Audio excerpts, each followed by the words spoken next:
All right, Chargers going to Jacksonville to take on the Jaguars. We've talked about this game a little bit in the context of a lot of starts that we're happy with. Bortles and Yeldon are both starts of the week for us.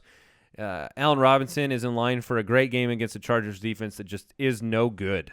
And so the question, I think, is not so much on the Jacksonville side.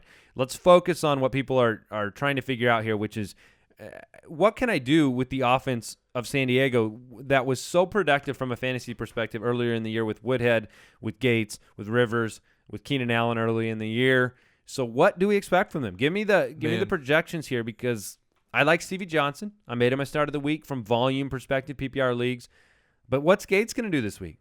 I am really struggling with what I believe in the Chargers offense this week. They have to go across the country to Jacksonville, which is already kind of one of those, okay, let's make a note of that. Phillip Rivers is coming off of back-to-back bad weeks for fantasy. Last week especially was just horrific. And Danny Woodhead is last week they just barely used him at all. I think he had one catch, and this is a guy who has nearly 50 catches on the year, and you don't involve him. San Diego insists on Melvin Gordon. I would too. Would you? We completely disagree on this. I would insist on Melvin Gordon, getting him experience, carries at the NFL level when you're 2-8 or whatever they are. Yeah, you got to see what you have in him. That being said, they gave him the ball 15 times last week, and he got 37 yards, a healthy 2.1. I totally agree. This is talking NFL football. Yeah. And from an NFL football, is Melvin Gordon, you drafted him to be a running back. Yeah, you got to see I don't care what yards he gets. You just got to keep giving him the ball so he can get used to it. I'm not confident in Woodhead. I actually have Gordon ranked ahead of Woodhead this week. The guy that I am a little bit confident in is actually Antonio Gates. I think Antonio Gates is going to be all right this game. He was a very good call on your sit of the week last week. I liked that call then. Another week to get a little bit healthier. And Jacksonville, I think that's one of their porous areas of their defense. They've given up a lot to the tight end, a lot of receptions, a lot of yards, and a decent amount of touchdowns. So, when you're talking about safety valves for Phillip Rivers, if Gates is healthy enough to just walk around, I think he's going to be a decent option. I'm not afraid of playing Gates this week. I would love to see someone just walk a route.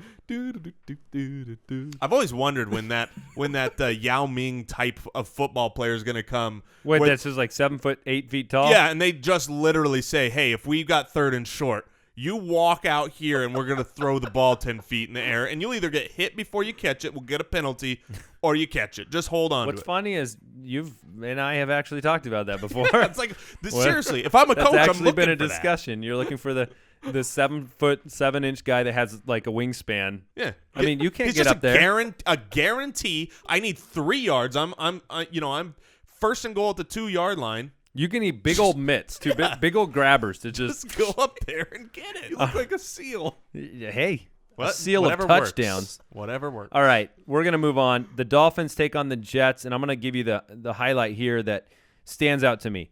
Chris Ivory is the 5th ranked running back in fantasy football right now. The Dolphins are the 31st ranked run defense, and yet in our consensus rankings, we all have Ivory outside the top 12. Yeah. So this must be all momentum, right? Why is he sitting out of the top 12 if he's the 5th ranked running back? Part of the reason, and I'm not necessarily confident in that ranking. Maybe Ivory needs to go a little bit higher. We've seen him with Mangold should be back, right? And he's been great when Mangold is there. Yeah, he'll be back. Yeah, I think that the big issue here is that he's losing the third down work now that Bilal Powell is back. And so in games, he's not as on the field as he was. He's not on the field. I mean, we saw last game, right? He was frustratingly off the field because Bilal Powell was back. So maybe that's just some recency bias. I don't expect the Jets, in all honesty, to be down to the Dolphins in a way that forces Bilal Powell on the field. So I think when I look at these rankings, I maybe need to bump Chris Ivory up just a little bit. Okay, he should be an RB1. And that's, for me, that's the concern of Ivory. He's not been the same guy. I agree that with the center coming back, and it's still possible he doesn't play, but I think he'll play. So it greatly affects Ivory's numbers. And there's and I agree with Jason that I think the Jets will be winning this game against the Dolphins. But there's that risk now that if the Jets go down by 10 points, and they're going to put Bilal Powell out there so they can run a faster-paced offense and just dump the ball off to Powell if they have to, which was a concern I was having a couple weeks ago when I was advising to sell Ivory. So I still have those concerns. Ivory can get the touchdowns. Ivory he's better. I have a higher opinion of Ivory, but Ivory is almost in that Jeremy Hill vein. Now, I like I said, I have a higher opinion of Ivory than I do of Hill at this moment, but there's just that concern that if he's not going to get a touchdown, you don't know what you're going to get from Chris Ivory right now. Chris Ivory benefited from a very hot start for the New York Jets. They're 5-5 now. When they started the way they started, they were winning games. They were ahead in games, and Ivory was getting a lot of production out of that role. Like you said, as an owner of Ivory the whole season, I don't like seeing Bilal Powell on the field. I know it's going to be the reality when they're down. And so now if Fitzpatrick doesn't play well this game, you might see a change at quarterback. You think? Yep. Yes, I do. I think it's possible. I think they're thinking about it. The one thing that I'm just remembering now, the last time Chris Ivory played the Dolphins was that London game where it looked like Chris Ivory was literally running down a slope into the Miami defense. So he is part of the reason already that they are ranked as the 31st run defense. Right. So that's a factor. I guess that can give me a little bit more confidence. I know that the Jets took care of them last time. So maybe I'm going to move them up. Now this game features, and this is not Chris Ivory, it features the number 1 running back in fantasy since week 5.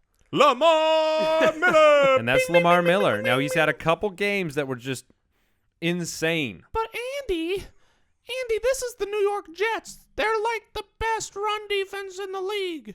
I agree. I don't think Miller has a great game. Let me give you some stats to say why Lamar Miller is going to be okay this game. All right. 3 of the first week. This is a good argument so Thank far. you. Tell me more, Captain. All right. 3 of the first weeks of the year. This is what the Jets gave up to the running back position fantasy points wise, including a half-point PPR. 6 points. 9 points. 4 total points to the running back position. This is 3 of the last 4 weeks. 22 points, 28 points, and 26.5 points. They're not the same run D that started the year. Now, they're still a good run D. I'm not saying they're bad. They're not going to have Lamar Miller go and put up 45 against them. But the way that they didn't use Lamar Miller last week, I think is going to be seen on film, is going to be something they correct. And I don't think the Jets are going to be that same team that limited the Miami Dolphins to 4 fantasy points on the ground in week 3. Guns Mahoney. 4. They're the Miami coach. He went full Joe Philbin on Lamar Miller last week. 7 for 44. Well, we have to remember that the offensive coordinator didn't change. So, I think this week, right? But yeah, it was Bill just Lazor is still there. Yes. So this is one of those things where when Guns Mahoney came in, he said, we want to be a more balanced, more running team. As the year's gone on, maybe that's getting away from it. And that's why I think Jay Ajayi's involved now too. Yeah, this week I expect them to get more back into the run. All right, let's talk about the wide receivers for both teams. Marshall and Decker are starts. What? Starts. What about them? You play them both. Oh, I got really thrown off when you said that because you jumped into the sentence and I was like, because he was finishing your sentence. I get you now. I understand. They're both great options. No team throws more of their passing touchdowns to wide receivers than the Jets do. In fact, Brandon Marshall, we talked about him. He's been so imperceptibly. He's been up and down because he makes like a weird mistake every game. Like even last game, I'm watching the game and they're rushing to try to get a score at the end of the game, and he's just like not on the line of scrimmage, or he's on the wrong line of scrimmage. It was just awkward. But he's actually the second most consistent fantasy player in terms of the balance between stud games and bust games. He doesn't really give you bust games. I mean, you have a baseline with Marshall. He's a really good 2 for your fantasy team. Let's talk about Landry. What do we expect from Jarvis Landry? I think Landry can be okay. The Jets defense, we're basically killing the Jets defense right now. They have not been great just all around. And I think Landry is still a safe start. It's not a thing where I look at the matchup and just freak out and I bench him. Somehow we still have 7 games to talk about. Wow. Okay. So we're going to move it on. The Vikings, and we're gonna keep it. We'll get everything we need in there, but we're gonna try to keep it concise. This is me telling you guys what we're gonna do because Never. otherwise I'll die. All right, the Vikings take on the Falcons in Atlanta. The Falcons are in a tailspin, and I think it continues. Ooh. They're favored at home. This is Matt Ryan. We already got him as a sit of the week for Jason. You're starting Adrian Peterson. The question's going to be about Devonta Freeman.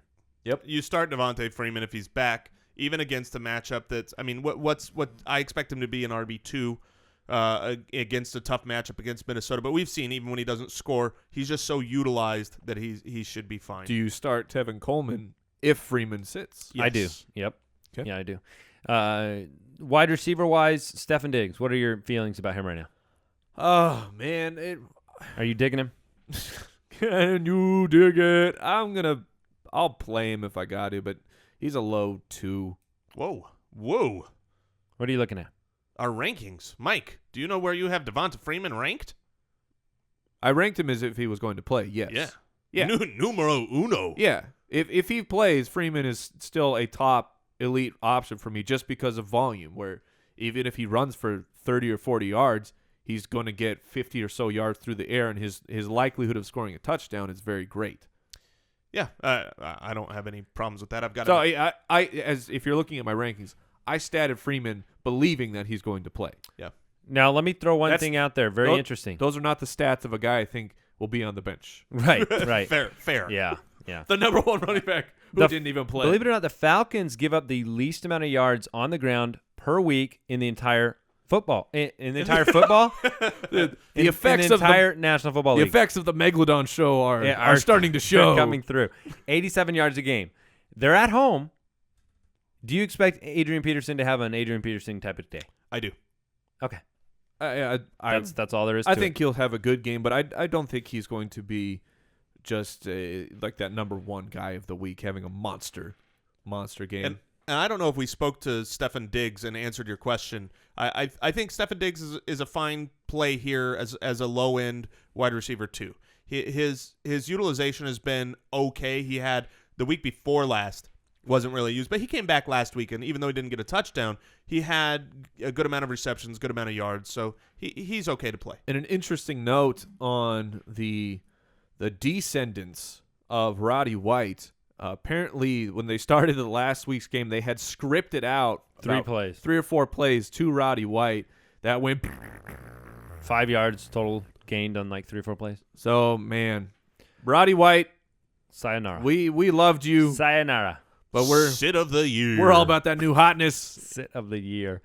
That's pretty good. So it's Hankerson over Roddy White, despite the targets of and last it's week. Julio over Hankerson. Man, coming in. Jason. What? Would you start or sit Julio Jones? I would definitely. I think Roddy White's gonna have the bigger game this week, so you got to go Roddy. Good. Think about real quick before coming into this year, the 3 old men that we had so close together. Not we, but the entire fantasy world. Roddy White, Andre Johnson, and Larry Fitzgerald. Yeah. Whew. One of those things is not like the others. My preseason hated Roddy White, loved Andre Johnson, so was wrong there, and was mediocre on Larry Fitzgerald. Yeah. So, anyways, just fun to muse. Giants take on the Redskins. The Redskins. Well, hold on. Tight ends. Kyle Rudolph coming off a monster game. Are you going to stay in the Flames, or are you going to put him back on the bench? I think the embers are simply burning. The embers are burning. They're not flames for me for one game. You might pick them up, but if I have a better option, a normal Barnage, Gates, those guys are all getting starts above him. If I'm having to flip a coin between him and Ebron, then I just am sad about my team. So the Giants and the Redskins, we do have Jordan Reed as your start of the week in this game if he plays.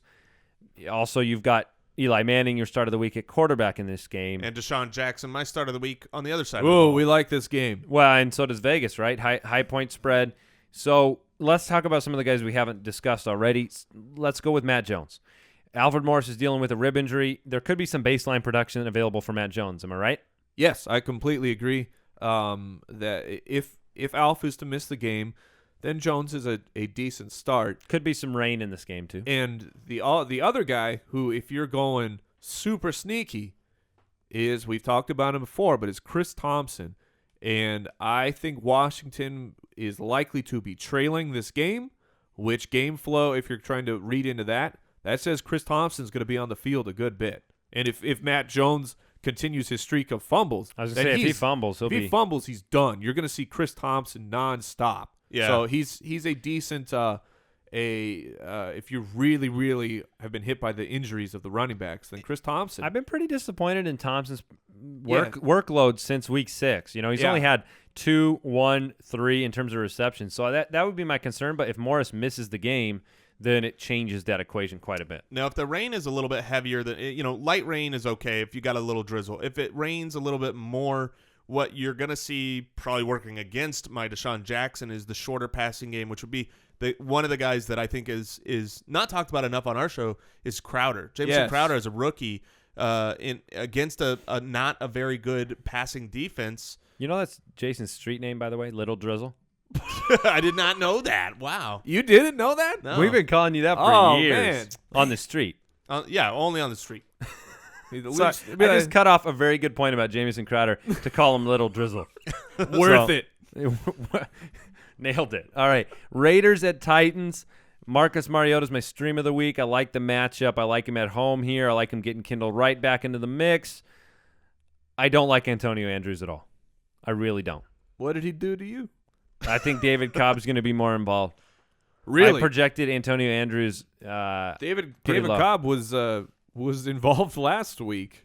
Involved in negative runs. Well, okay. Yeah, I don't care. Okay. I don't care. It's his first game back. He's a rookie. The coach's staff came out and said he needs to get more work. They need to get him more involved, and they lost the game. So I don't think that there's anybody in the Titans organization that says, well, Antonio Andrews is our future at the running back position. So he's productive, but he's not prototypical running back the way that David Cobb is, at least in the makeup. All that being said, I like Delaney Walker as the start of the week. Now, the Titans are a really, really good pass defense. So you guys tell me, the Cooper, Crabtree, Latavius Murray, Carr, what are you expecting from a team that's facing the Titans, who are third in the league against the pass? You have to temper the expectations, but I'm still I'm not going to let last week's rain on my parade. The horribleness that was up there with Derek Carr in Detroit. I'm not going to let it dissuade me. Really? From jumping off the bandwagon. I'm still going to start Cooper. I'm still going to start Crabtree. Wow. Yeah, absolutely. And I'm still going to I know the defense. I know the matchup is bad, but I'm not going I'm still believing in what the Raiders have done for the majority of the year. And I disagree. I have Carr in our listener league, and I won't be dropping him. I'll be benching him. I think there are so many good streaming options this week that I will probably pick up somebody from the waiver wire and start them over Carr for this week. When it comes to Cooper and Crabtree, it just depends on who you have on your team, whether or not you start them. They're not a guy that you go, hey, these guys need to be sat. They need to be a sit of the week. But they're lower in my brain. Derek Carr is a quarterback one this week. I don't doubt that. But let me look at my rankings here. Just give me. You a second. have him the highest, so that would be funny if you said no. Yeah, I'm not gonna make that bet. Okay, all right.